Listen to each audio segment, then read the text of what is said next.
കലാരഞ്ജിനി, കൽപ്പന, ഉർവശി താരസഹോദരിമാർ മലയാള സിനിമയിൽ പ്രിയപ്പെട്ടവരാണ്. കൽപ്പനയുടെ വേർപാടുണ്ടാക്കിയ വേദനയാണ് ഇന്നും കുടുംബം.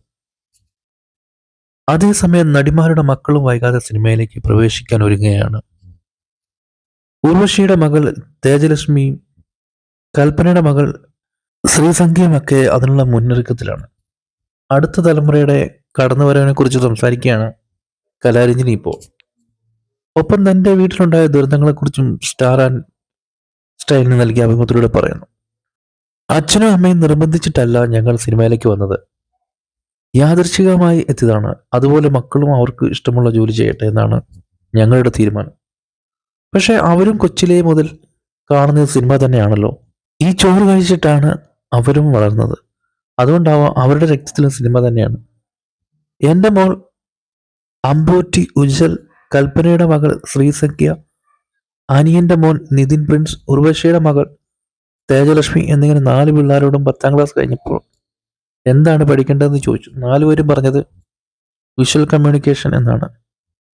ഉർവശിയുടെ ഇളയ മകൻ ഇഷാൽ പ്രജാപതി 4ാം ക്ലാസ് പഠിക്കുകയാണ്. അവനും നല്ലൊരു കലാകാരനാണ്. ശ്രീസന്ധ്യ തമിഴ് ഡ്രാമ ആർട്ടിസ്റ്റാണ്. എന്തായാലും പഠനമൊക്കെ കഴിഞ്ഞാൽ ഈ മക്കൾ സിനിമയിലേക്ക് തന്നെ വരുമെന്ന് കലാരഞ്ജിനി പറയുന്നു.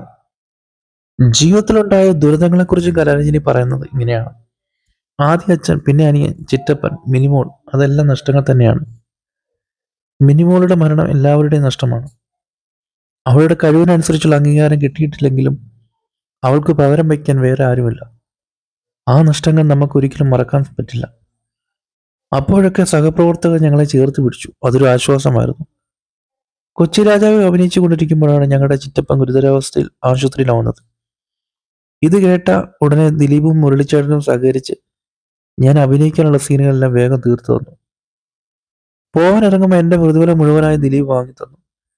എന്നിട്ട് പറഞ്ഞു, ചേച്ചി വേറൊന്നും ഇപ്പോൾ നോക്കണ്ട, ആദ്യം ആശുപത്രിയിലെ കാര്യം നോക്കൂ എന്ന്. അനിയൻ പ്രിൻസ് മരിച്ചപ്പോൾ ലാലേട്ടൻ്റെ അമ്മ പറഞ്ഞു, മക്കളെ, എൻ്റെ വീട്ടിൽ മരണം നടന്നതല്ലേ, എന്നിട്ട് ഞാൻ പിടിച്ചു വന്നു. ഇതൊക്കെ മറക്കാനുള്ള ധൈര്യം ദൈവം തരും. ഓരോ ദുരിതത്തിലും ശ്രീകുമാര തമ്പി സാറിന്റെ കുടുംബവും കൂടെ തന്നെ ഉണ്ടായിരുന്നു.